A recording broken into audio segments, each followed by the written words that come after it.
11, 10, 9, ignition sequence start. 11 Houston, thrust is go, all engines, you're looking good. Yeah, Roger, you're loud and clear, Houston. Eagle, Houston, we see you on the stereo, over. Roger, Eagle, on dot. Roger, hide the button. Welcome to Craters of the Moon National Monument in Idaho, one of the most unique landscapes on Earth. But did you know that this otherworldly terrain also plays a key role in NASA's space exploration efforts? Today, we're going to dive into how this volcanic wonderland serves as a vital training and research site for NASA.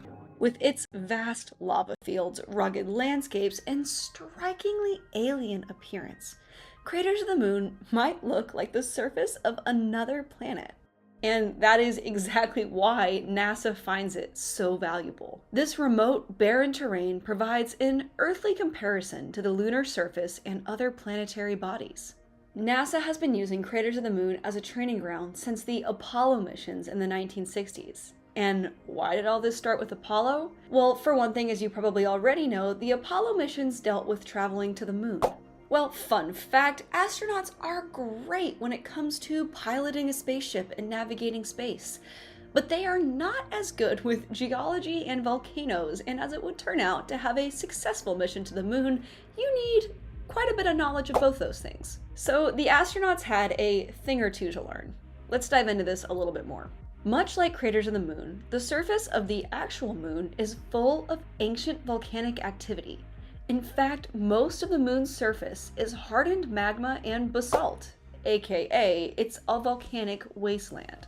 If that sounds familiar, it should, because that is exactly what the land of Craters of the Moon is. Something else to know about space travel, you don't exactly have a lot of storage space, and in fact, if you thought fitting your carry-on luggage into a commercial airliner was hard, try going to the moon, getting a bunch of souvenirs, and then trying to cram it all in a tiny space pod with a bunch of other people.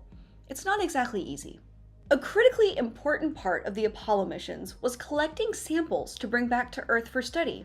But with such limited space, astronauts had to be very selective about the samples they chose. In 6 moon landings, astronauts brought back a total of about 850 pounds worth of lunar rock, which maybe that sounds like a lot at first, but then think about the fact that rock is rather heavy, and also that we don't exactly just pop over to the moon a lot, and we want to learn as much as we can. So on average, that was less than 150 pounds worth of material that they could bring back, which isn't really that much. Having knowledge of volcanic geology, thanks to studying at Craters of the Moon National Monument, helped the astronauts pick samples that, hopefully, us Earthlings could learn the most from. Our whole purpose in our training was to sample virtually all types of volcanic activity and the processes that go on with volcanism because we had to be the eyes of the geological community on the moon and be able to accurately describe the various types of flows because we didn't know what we would encounter. Don't forget either that at this time, travel to the moon was unheard of, and scientists wanted every detail, every nook and cranny that the astronauts found described. So by simply just spending more time around volcanic formations like at Craters of the Moon National Monument, the astronauts were able to build up a vocabulary, know what to look for, and overall just be able to describe the land on our moon better than if they had never seen anything like it before. I mean, I certainly don't have this knowledge or vocabulary, so if I went to the moon, it would probably go something like this. Oh wow, the moon is amazing! Alright, time to write this down so NASA knows what it's like. Gray rocks? Yes, lots of rocks. And what else? How else could I got it. Dusty. And yeah, that's good. Okay, cool. Time to go back to Earth. Not exactly helpful. So this is all why it was crucial to educate our astronauts about geology and volcanic formations before sending them to the moon. But wait, the knowledge to be gleaned at Craters of the Moon National Monument doesn't stop there. Beyond astronaut training, Craters of the Moon is also a key site for planetary geology research. Our Earth has a lot in common with other planets in our solar system, like Mercury, Venus, and Mars. So studying at craters of the moon clues us into how our own planet works, and consequently helps us understand how other planets work as well. Scientists study the park's volcanic features to gain insights into the geological processes that shape planetary surfaces. These findings help us understand the history and evolution of not only our planet, but other celestial bodies in our solar system. In other words, the park serves as a model for volcanic activity that occurs on other planetary surfaces like Mars, Venus, and Mercury.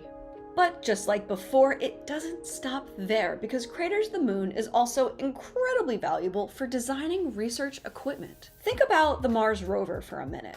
The Mars rover needs to be programmed on how to travel over the surface of Mars. How does it navigate rocks? What does it take samples of? What should it take photos of? Etc. So how do you train it to do this sort of thing? Well, one solution is you can take it to a landscape that's very similar to what it's going to encounter. In other words, you can take it to Craters of the Moon. Another example is in the use of 3D mapping techniques.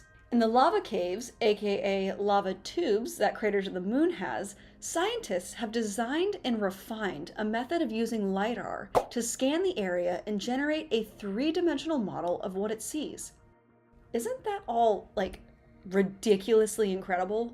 As we look toward the future of space exploration, Craters of the Moon National Monument will continue to play a crucial role in preparing astronauts for their journeys and for helping us understand our universe. Its alien landscape not only inspires us, but also helps us push the boundaries of human exploration. So next time you visit Craters of the Moon, remember that you are walking in the footsteps of future space explorers, which is pretty sick.